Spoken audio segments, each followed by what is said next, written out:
저는 오늘부터 교회학교 여름 성경학교가 시작되는 것 맞추어서 함께 동일한 주제와 동일한 말씀을 교회학교에서 하는 것처럼 우리는 작년부 교회학교 성경학교를 한다는 마음으로 이 말씀을 주제와 본문을 동일하게 다루어 가려고 합니다. 살아가요 하나님의 나라라는 이 주제를 오늘 저는 첫 번째부터 다음 주, 그 다음 주까지 말씀을 함께 나누려고 합니다. 그러니까 이번 주제가 하나님의 나라이고 오늘 첫 번째는 그 하나님 나라와 거듭남이라는 관계에 대한 말씀을 전하게 되는 것입니다. 여러분, 예수님이 이 땅에서 선포하신 내용의 가장 중심의 핵심적인 내용이 무엇이냐면 하나님의 나라입니다. 때가 차고 하나님의 나라가 가까이 왔으니 회개하고 복음을 믿으라. 때가 차고 하나님의 나라가 가까웠다. 하나님의 나라를 선포하신 겁니다. 성경에는 여러 의견들이 갈리지만 진보와 보수의 여러 학자들의 의견이 달리지만 하나같이 일치하고 이견이 없는 게 하나가 있다면 예수의 가르침의 중심 주제가 하나님의 나라라는 것입니다.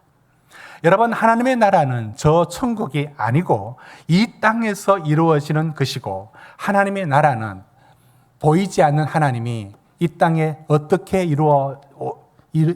이루어지느냐면 하나님의 통치, 하나님의 말씀, 하나님이 지배를 받은 말씀과 통치의 지배를 받으며 살아가는 것, 내 삶에 하나님이 어떻게 일하시는가 그게 보여지고 그걸 바라보고 이 땅에서 하나님의 말씀과 하나님의 통치를 받아서 살아가는 것, 이것이 예수님이 말씀하신 하나님의 나라입니다. 그러면 이 하나님의 나라의 삶이 어떤 삶인지를 설명보다 한 사람의 예를 들면 더 분명하게 드러날 겁니다. 저는 구약의 요셉이라는 사람을 오늘 신약의 하나님 나라의 삶이 어떤 것인지를 보여주는 전형적인 한 인물로 제가 먼저 소개하려고 합니다. 여러분, 요셉 잘 알죠? 야곱의 12아들 중에 하나들 요셉. 여러분, 이 요셉의 가정에 가장 큰 문제가 누구냐면 아버지 야곱입니다. 아버지 야곱이 무슨 문제를 갖고 있느냐면 12아들 중에 하나들만 사랑하는 편애. 한 가족을 가장 불행으로 만드는 게 편애인데 못난 야곱이 신앙은 가졌는데 생활은 항상 자랄 때부터 누구 발목을 잡듯이 에서의 발목을 잡고 이런 식으로 살아왔던 그게 남아 있습니다. 그러니까 가족들도 야곱 때문에 불행해지는데 배다른 형제, 그러니까 아내가 결국 넷이나 되는데 그게 시대적인 부분에서 문제 삼지 않는다면 그걸 문제 삼지 않더라도 배다른 형제들을 하나로 묶는 게 뭡니까? 아버지가 중심에 서서 모두 다 공평히 사랑하는 것 아니겠습니까? 그런데 여기서 실패합니다. 그러니까 자라는 요셉만 우리 아들 요셉. 그래서 우리가 입혔던 색동옷 같은 채색 옷을 다른 형들하고 다른 자녀들은 그냥 아무렇게나 입히고 요셉은 일하지 말라, 내 곁에 있으라 뜻으로 이 채색 옷을 입혔습니다. 이게 얼마나 역기능적인 가정을 만드는지 모릅니다. 자, 이런 배경에 자라서 좋은 일이 일어날 수가 없고 행복한 일이 일어날 수 없는 이런 가정입니다. 그러나 하나님은 요셉에게 하나님이 그 믿음을 만들어 주시고 요셉의 삶을 보면 이런 불행을 만들 수밖에 없는 가정 속에서도 하나님의 나라를 산다는 게 무엇인지를 그의 삶을 보면 보여집니다. 하나씩 말씀을 떼어주십시오. 창세기 39장 2절. 여러분, 요셉이 노예로 팔려갔습니다. 인생 끝난 겁니다. 원망과 불평밖에 일어날 게 없는데 그래서 보디발의 집에 팔려갔습니다. 마음대로 살고 내 마음대로 되라. 이게 인간의 마음인데 요셉은 그렇게 살지 않고 노예로 끌려간 보디발의 집에서도 최선을 다해서 주인의 인정을 받아가지고 가정 총무가 됩니다. 그가 참 성실하게 살았다, 그 얘기하는 게 아니라 그 속에 뭐가 있었냐면 하나님이 내 인생을 여기서 버리지 않을 거라는 믿음을, 그게 하나님 나라를 사는 첫 번째 모습인 겁니다. 그 집에서 또 살만하면서 두 번째 문제가 발생합니다. 39장 9절에 그의 보디발의 아내가 유혹을 합니다. 젊은 요셉이 거기에 넘어가면 자유로운 신분을 얻습니다. 그러나 그는 이렇게 말하죠. 내가 어떻게 하나님 앞에 죄를 지으리까? 여러분, 이것이 요셉이 보이지 않는 하나님을, 눈에 보이는 어떤 유혹보다도 하나님을 의식하고 하나님 안에 살아가는 삶을 보여줍니다. 이게 하나님 나라를 살아가는 모습 아닙니까? 세 번째, 그가 감옥에 억울한 일로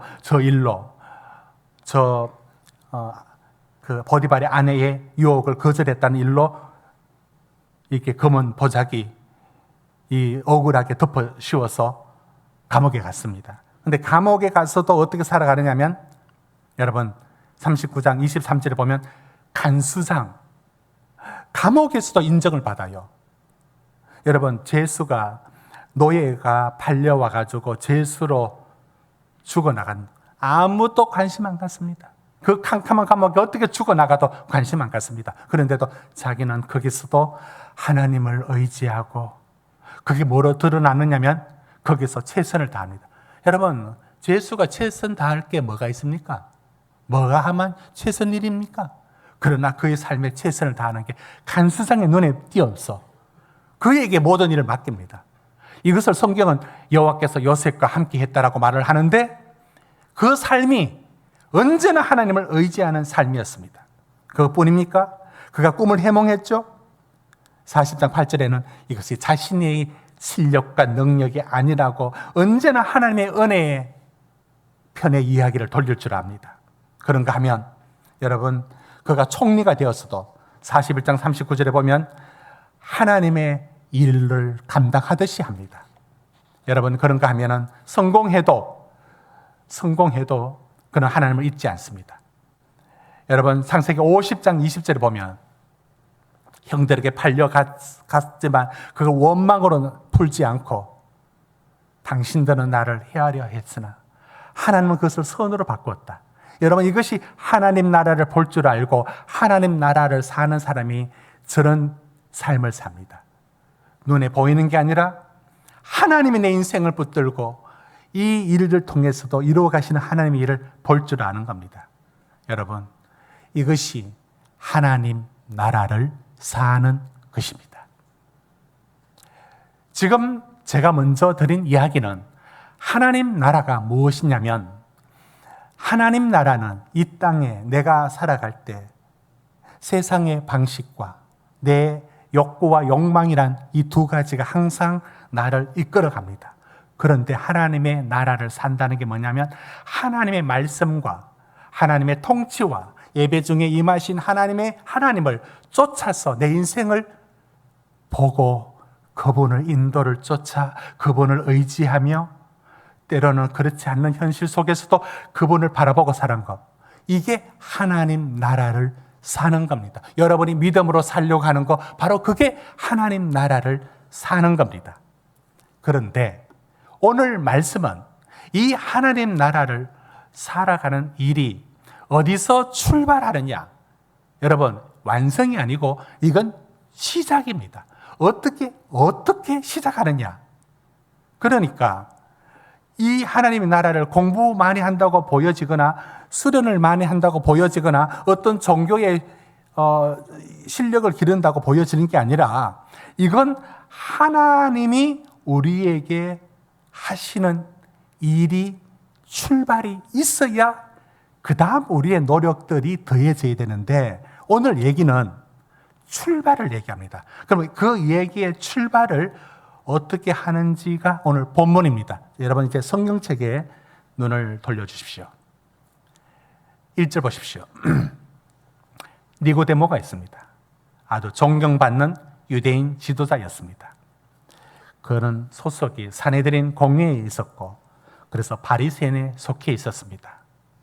2절, 그가 밤에 예수께 찾아옵니다. 왜 낮에 안 오고 밤에 옵니까? 밤에 온 이유는 산헤드린 공회에 소속된 바리새인으로 예수를 찾아가는 것이 자존심 상하는 일이고 그 그룹이 보면 싫어하고 그런데 관심은 있으니까 밤에 몰래 온 겁니다. 와서 예수님께 묻습니다. 2절 보십시오.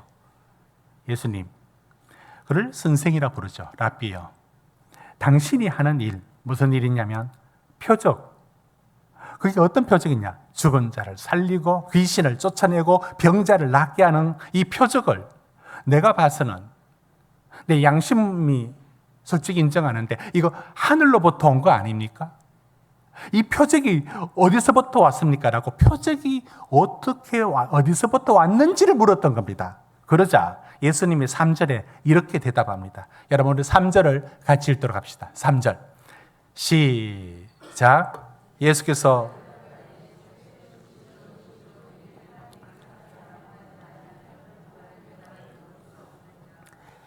여러분 이 2절과 3절 관계를 잘 보십시오.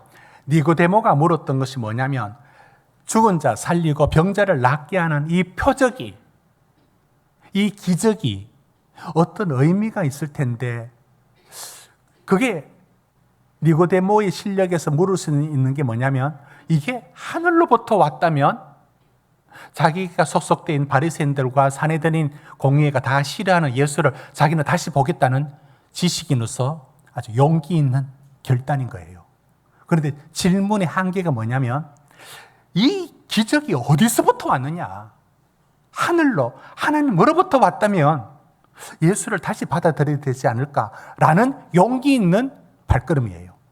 그런데 질문의 한계가 뭐냐면 그거 보고 있는 게 뭐냐면 기적을 본 거예요. 병자를 살리고 죽은 자를 살리고 귀신을 쫓아내고 여러 기적들을 봤어요. 그러니까 예수님이 그래, 네가 본 건 표적 곧 기적이지. 그것밖에 못 보지. 그것을 보는 것을 넘어서야지. 뭘 어떻게 넘어선단 말입니까? 3절 하나님의 나라가 그냥 죽은 자 살리고 병든 자 살렸다라는 것이 놀랍다. 이거로 끝날 문제가 아니라 그게 뭘 보여주는지 아니? 하나님의 나라가 여기 임했다는 걸 보여주는 거다. 니고데모는 표적이 어디서부터 왔는지에 대하여 묻고 싶은 용기로 찾아온 거예요. 그러나 예수님이 그거 네가 보고 있는 표적 그게 전부가 아니라 그게 무슨 의미인지 아니? 그게 여기에 어디? 하늘이 아니고 여기에 하나님 나라가 여기 임한 거라고. 그거 볼 수 있겠니? 못 봐. 왜냐하면 3절 보십시오. 어떻게 해야 볼 수 있다고 말합니까? 3절. 거듭나야 된다는 겁니다. 그러니까 니고데모가 아니 거듭나면 뭐가 보인대. 하나님 나라 어떤 게? 하나님이 여기서 나에게 말씀하시고 나를 통치하시고 우리를 부르시고 우리 인생을 갖고 가시는 하나님의 모습들이 보인대요. 그래서 그 말씀대로 살아가게 됩니다. 그러면 그게 어떻게 해야 보이느냐고요? 거듭나야 된다는 거예요. 그러니까 니고데모가 4절에 황당한 얘기를 합니다. 주님, 그러면 그 엄마 뱃속에 다시 들어갔다 나와야 합니까? 이 지식인이 이 황당한 얘기를 합니다. 못 이해하는 겁니다. 그러니까 예수님이 5절에 뭐라고 말씀하느냐 하면 여러분 5절의 말씀 같이 읽습니다. 5절 시작. 물과 성령으로 나지 아니하면 여러분 예수님 말씀합니다. 물과 성령으로 다시 나야 된다. 그러니까 네가 생각하는 것처럼 엄마 뱃속에 다시 들어갔다 나오는 너 이해를 못하는구나. 마치 7절에 바람처럼 모르지. 눈에 보이는 일이 아니다. 이거 영적인 일이다. 영적인 일인데 뭔가 일어나야 된다. 여러분 이게 무슨 일인지 아십니까? 이게 무슨 일인지 아십니까? 지금 예수님이 말씀하신 것은 에스겔서 36장의 말씀을 예수님이 생각하고 하신 말씀이에요.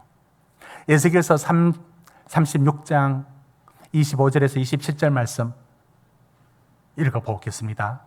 시작. 맑은 물을 너희에게 뿌려서 너희로 정결하게 하되 곧 너희 모든 더러운 것에서 모든 우상 숭배에서 너희를 정결하게 할 것이며 또 새 영을 너희 속에 두고 새 마음을 너희에게 주되 너희 육신에게서 굳은 마음을 제거하고 부드러운 마음을 줄 것이며 또 내 영을 너희 속에 두어 너희로 내 율례를 행하게 하리니 너희가 내 규례를 지켜 행할지라. 자, 27절 보십시오. 여기서 내 영을 너희 속에 두고, 영이 뭡니까? 성령이죠. 여러분, 그런데 27절에 내 영을 너희 속에 둔단 말은 너희 속, 그러니까 내 영은 성령입니다. 뒤로 돌아가십시오. 26절 보십시오. 그런데 거기에 새 영을 너희 속에 두고 새 마음을 너희에게 주되, 여러분, 새 영은 성령이 아니에요. 새 마음은 성령이 아니에요. 부드러운 마음은 성령이 아니에요. 새 영은, 새 마음은 뭐냐면 우리가 죽어 있었던 영인데 새 영을 창조하여 우리 안에 만듭니다. 그걸 새 마음이라고도 하고요. 지금 거듭남을 예수님이 뭐라고 설명하느냐면 성령이 임하면 되는구나. 그 얘기 아니라는 겁니다. 그럼 무슨 말씀이냐면 우리는 창세기 얘기를 할 수밖에 없습니다. 여기서 선과 악을 알게 하는 나무 열매를 먹지 마라. 먹으면 죽으리라. 반드시 죽으리라. 먹고 죽었습니까? 안 죽었잖아요. 이후에 죽음이 왔죠. 그러면 죽으리라는 게 뭡니까? 그게 바로 창세기 2장 3장이 보여주는 게 죽으리라. 하나님을 피하고 하나님을 떠나는 것. 영적인 죽음. 살아있지만 죽은 거라고요. 죽었다고요. 26절 본문 아까 절로 다시 돌아갑니다. 죽었는데 그것으로는 하나님 나라를 볼 수가 없어요. 그런데 새 영을 만들어서 곧 새 마음을 만들어서 이건 성령이 아니에요. 성령이 저 안에 들어올 수가 있는 겁니다. 성령을 담을 수 있는 겁니다. 그러니까 새 영은 거듭날 때 인간 안에 창조하시는 새로운 본성이 만들어져야 되는 겁니다. 이걸 거듭남이라는 거예요. 한자로 중생이라고, 영어로 born again이라고 할 때에 새 영, 저건 우리 노력으로 만들어지는 게 아니라 하나님이 만들어야 생기는 겁니다. 문제는 거듭나도 그 거듭남을 떠나 아무런 상관없이 살아가는 사람이 너무 많아서 문제지. 일단 출발은 새 영, 새 마음은 이게 거듭남을 말합니다. 이건 성령을 말하는 게 아니에요. 왜 이렇게 강조하는지 아시겠습니까? 그러니까 우리가 그리스도를 거듭나기 전에는 우리가 어떤 상태로 있느냐면 거듭나기 전의 상태는 죽은 영이에요. 그 삶을 사는 거예요. 하나님을 찾지도 하나님을 따르지도 않습니다. 그런데 거듭나는 게 뭐냐면 비로소 새 영을 만들어 주셔서 이건 출발에 불과해요. 이것으로 뭐 달라지는 게 일어난 게 아니라고요. 이건 출발인데 일단은 새 영이 들어와야 됩니다. 그러니까 이 일은 어디로 들어가서 볼 수 있느냐면 여러분 요한복음 1장 12절 보십시오. 이렇게 말씀하고 여러분 펼쳐진 성경책 앞으로 가서 1장 12절 같이 읽어봅니다. 시작. 영접하는 자 하나님의 자녀가 되는 과정이 13절 뭐라 말하냐면 혈통으로나 육정으로 되지 않는다고 했습니다. 하나님으로부터 나야 된다고 했습니다. 이걸 말하는 겁니다. 하나님으로부터 나는 게 뭡니까? 하나님으로부터 새로운 영이 원래 죽어 있었어요. 근데 그 영이 살은 겁니다. 그게 거듭나는 겁니다. 여기서 출발을 해야만 된다라고 말합니다. 여러분 이것을 시편 51편으로 한 번 더 설명을 해보겠습니다. 시편 51편 띄워주십시오. 자, 우리 같이 읽습니다. 시작. 하나님이여 내 속에 정한 마음을 창조하시고 내 안에 정직한 영을 새롭게 하소서. 나를 주 앞에서 쫓아내지 마시며 주의 성령을 내게서 거두지 마소서. 주의 구원의 즐거움을 내게 회복시켜 주시고 자원하는 심령을 주사 나를 붙드소서. 여러분 다윗이 기도하면서 하나님이여 내 속에 정한 마음, 내 안에 정직한 영, 이거 성령이 아니에요. 성령은 그 다음 나오죠. 11절에 성령을 내게 주소서. 그러면 내 속에 정한 마음 또는 정직한 영이라고 말하는 것이 뭐냐면 이걸 오늘 요한복음의 용어로 바꾸면 이게 거듭남입니다. 거듭난 심령을 주셔야 되는 거예요. 여기서 출발하는 겁니다. 이것이 매우 중요한 일입니다. 여러분 이 말씀 속에 그러면 요한복음이 무슨 말씀을 지금 하고 있느냐면 하나님 나라를 살아가려면 하나님 나라를 들어간다 표현이 있는데 그러니까 자꾸 천국 갖고 오해를 하는데 들어가는 게 아니죠. 어떤 의미가 있어서 들어간다 표현하지만 하나님 나라를 볼 수 있는 것, 하나님 나라를 살아가는 것은 거듭난 영을 가져야 일단 출발할 수 있습니다. 그러니까 기독교가 뭐가 다르냐면 어떤 윤리나 어떤 수행을 통해 가지고 뭔가 이루어진다. 아니, 반드시 위로부터 난 자, 하나님이 하시는 일은 하나님만이 할 수 있습니다. 우리에게 새 영을 창조하는 거듭남은. 그러면 제가 이제 두 번째 말씀드린 부분은 이겁니다. 그러면 거듭나기 전에는 어땠느냐? 거듭나기 전에는 어땠는데 뭐가 문제냐? 아니 뭐 예수 안 믿는 사람들도 참 착한 사람들도 있고 다 있는데 뭐가 문제지? 이렇게 이제 우리 얘기합니다. 근데 성경이 뭐라고 얘기하느냐면 에베소서 2장 1절 한번 보시겠습니다. 에베소서 2장 1절 같이 읽습니다. 시작. 허물과 죄로 여러분 죽었대요. 죽었다고요. 이게 거듭나기 전에 우리 영이 그게 죽은 영이라고요. 진노의 자식으로 이 단계를 말합니다. 로마서 8장 7절에 보면 하나님을 좀 싫어한다 그 정도가 아니라 원수래요. 하는 것마다 원수짓해요. 생각도 원수짓을 해요. 이게 그 본성이 하고 있는 상태를 말합니다. 로마서 3장 10절 11절에 절대로 하나님을 스스로 찾는 법이 없습니다. 절대로 하나님을 찾지 않습니다. 스스로 안 찾습니다. 요한복음 8장 34절 죄의 종을 졸졸 따라다닙니다. 로마서 예레미야 17장 9절에는 만물보다 거짓되고 심히 부패한 게 그거라고 말합니다. 이것이 거듭나기 전 우리입니다. 뭐가 그렇지? 여러분 요즘 넷플릭스에 유명하고 인기를 누리고 있는 영화로 만들어진 게 교권 보호국이 재미있다 합니다. 그런데 이 교권 보호국이 주목을 받는 이유는 한 국회의원이 이번에 교육감으로 나와서 당선되시면서 실제 교권 보호국을 각 학교에 만들겠다라고 여론을 수렴 단계로 공언을 했습니다. 그러면서 와 하면서 떴습니다. 교권 보호국은 이런 겁니다.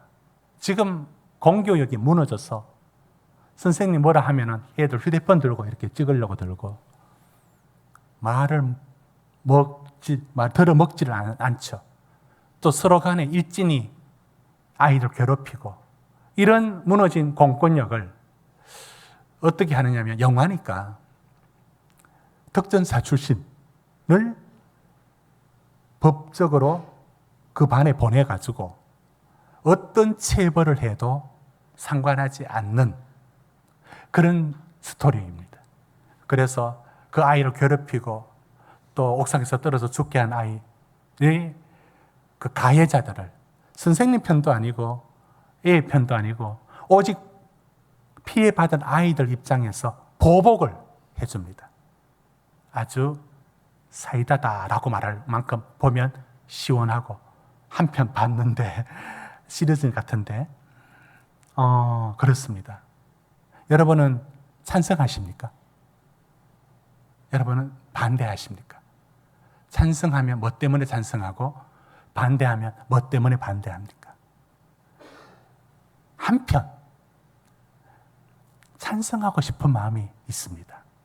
그래라도 그 아이들을 보호를 해야 된다고 생각합니다. 그러면서도 찬성하고 싶지만 어떤 마음이 있느냐면 저래도 해결 안 될 거야 라는 의심이 동시에 갖고 있습니다. 우리는 두 가지 마음입니다. 앞으로 이것이 어떻게 만들어질지 지켜볼 일입니다. 그런데 교권 보호국이 생긴다고 저는 반대하지는 않습니다. 그렇게라도 지켜지면 좋겠어요. 그러나 문제는 이것이 몇몇 아이들을 일진을 처리한다고 해결될 문제가 아니라 모든 인간, 모든 학생들 속에 이미 내재된 죄의 문제예요. 죄성의 문제예요. 이게 지난주 말씀했던 헐리우드식, 람보식 구원관으로 해결할 수 있느냐? 안 됩니다. 안 되면서도 저는 이것을 반대하지는 않습니다. 왜? 그렇게라도 이 지경까지 왔으니까 이렇게라도 보호를 받을 아이들은 보호받으면 좋겠습니다. 저는 학교 시절에 이런 피해자로서의 경험이 있습니다. 자전거를 타고 6km를 다녔는데 매번 힘센 아이들, 고학년들에게 제가 그 자전거를 태우고 가야 했습니다. 피하려고 먼 길을 돌아갔습니다. 학교 가는 게 지옥이었어요. 이게 아직 남아있으니까 힘으로 아무리 이기려 해도 안 되는 거 어떻게 합니까? 이런 게 아직도 있습니다. 그런 게 왜 없겠습니까? 그러니까 일진 얘기 들으면은 그냥 한방 그냥 끝내버리고 싶은 저 영화가 너무 통쾌해요. 그러나 그거로 해결될까요? 안 됩니다. 그것은 그 속에 인간 속에 있는 죄의 문제인데 그게 람보식으로 누가 와서 그걸 한 명 때려잡는다고 그게 될 문제냐고요. 저는 지금 무슨 얘기를 하고 있냐면 거듭나기 전에 인간은 하나같이, 근데 우리 말합니다. 그게 뭐 나쁘냐고. 하나님과 원수짓을 하고 있어요. 얼마나 교만하고 얼마나 자기 중심적이고 그 미련함이, 자문서 표현을 빌리면 그 미련함을 깨우치려고 절구통에 넣어가지고 빠도 그 미련함이 벗겨지지 않아요. 이게 인간의 죄성입니다. 이제 저는 거듭남이 왜 필요하냐면 거듭났을 때 삶의 영적인 변화가 시작됩니다. 셋째 돼지 띄워주십시오. 거듭날 때 일어나는 영적인 변화들이 있기 때문입니다. 자기 중심성에서 하나님 중심성으로 옮겨갑니다. 여러분 갈라디아서 2장 20절 읽어볼까요? 갈라디아서 2장 20절 시작. 내가 그리스도와 함께 십자가에 못 박혔나니 그런즉 이제는 내가 사는 것이 아니요. 다시. 자, 말씀 갈라디아서 2장 20절 띄워놓은 거 맞습니다. 그대로 하시면 됩니다. 제가 읽겠습니다. 내가 그리스도와 함께 십자가에 못 박혔나니 그런즉 이제는 내가 사는 것이 아니요 오직 내 안에 그리스도께서 사시는 것이라. 이제 내가 육체 가운데 사는 것은 나를 사랑하사 나를 위하여 자기 자신을 버리신 하나님의 아들을 믿는 믿음 안에 사는 것이라. 내가 거듭났을 때 어떤 변화가 일어나느냐면 그리스도가 내 안에 주인 되어서 살아가는 모습으로 바뀌어집니다. 형제를 진짜 사랑할 수 있게 됩니다. 육체의 열매가 아니라 성령의 열매를 맺어갑니다. 그게 출발입니다. 그렇게 할 수 있는 출발이 주어집니다. 갈라디아서 5장 19절에서 23절 사랑과 희락과 화평과 오래 참음과 자비와 양선과 중성과 온유와 절제 이런 열매들을 맺을 수 있는 시작이 됩니다. 시작. 한 사람 얘기하면 될 것 같습니다. 삭개오는 돈이 가장 중요했습니다. 돈이 전부였습니다. 그러나 예수를 만나고 내가 오늘 내 집에 유하여야겠다. 들어오십시오 하면서 자기 마음을 꿰뚫어 다 알고 있는 예수 앞에 자기가 그 앞에 예수를 만나고 뭐가 달라지느냐? 누가복음 19장 8절에 삭개오가 서서 죽기 일자오되 주여 보시옵소서 내 소유의 절반을 가난한 자들에게 주게 사오며 만일 누구의 것을 빼앗은 일이 있으면 내 갑절을 갚겠나이다. 뭐가 달라졌죠? 삶이 달라졌어요. 왜? 거듭났어요. 거듭난 게 뭔데? 돈이 중요한 그 인생이 예수 안에서 그 삶이 뭐가 중요한지가 달라진 거예요. 이게 거듭난 삶의 모습입니다. 사랑하는 성도 여러분, 저는 오늘 말씀을 맺으면서 지난주 장례식을 치른 우리 고인 되신 정창래 집사님의 얘기를 하고 마무리하려고 합니다. 제가 이 얘기를 우리 가족들에게 오늘 설교 시간에 한다고 허락을 받았습니다. 집사님은 2년 반, 3년 가까이를 투병을 했습니다. 천국과 지옥을 왔다 갔다 했죠. 어떤 날은 머리가 다 빠져서 모자 쓰고 오셨어요. 항암의 과정들, 좀 나아질 듯 했을 때 그 기쁨, 또다시 재발을 했을 때의 그 절망을 오고 가는 과정을 저는 2년 6개월 가량을 한 달에 한 번씩은 예배 후에 제가 기도해 드렸고 더 급할 땐 2주에 한 번씩 기도해 드렸습니다. 집사님의 2년 반이 거듭나는 삶이 어떤 건지를 보여주었습니다.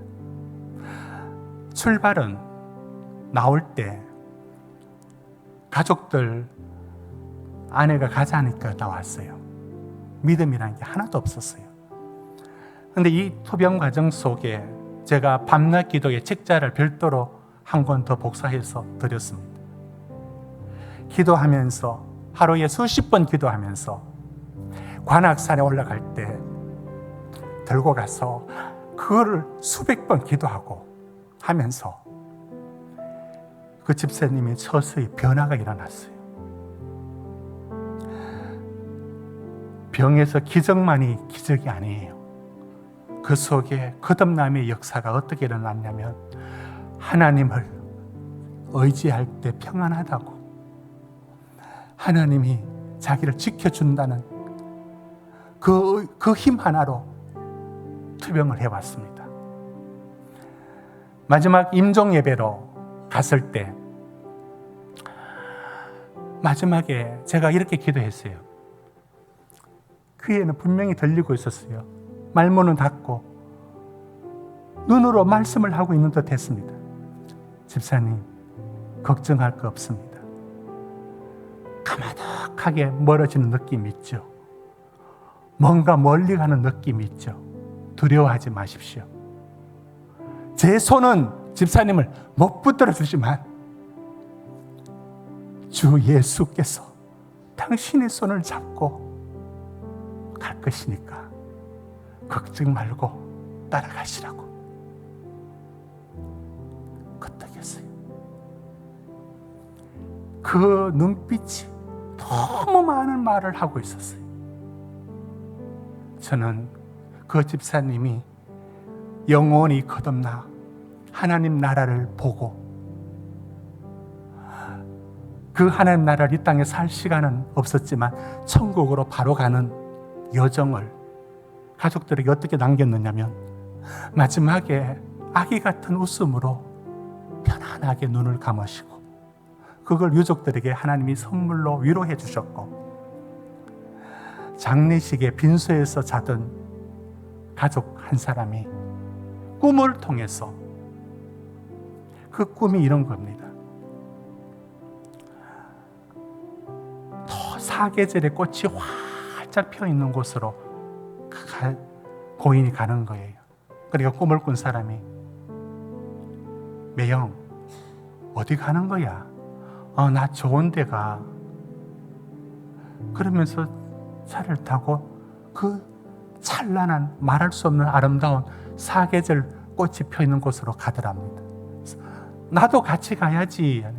넌 나중에 와 하면서 꿈을 통해서 천국 갔음을 가족들에게, 그 빈소에서 자는 가족 중에 일어나니까 그날 새벽 4시에 눈을 뜨면서 그 그림을 가족들에게 얘기를 했어요.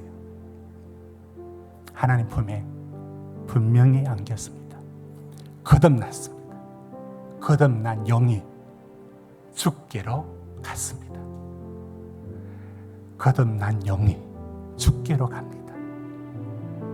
물론 삶의 과정을 하나님은 더 허락하지는 않았지만 곧바로 천국으로 갔습니다. 여러분, 하나님의 나라, 여러분 살고 계십니까? 여러분 삶에 일하시는 하나님이 보이십니까? 하나님 어떻게 일하고 계신지 그게 보여지는 게, 그게 하나님 나라를 사는 자입니다. 거듭난 영의 우리 속에 일하시는 하나님이 이 일을 시작한 겁니다.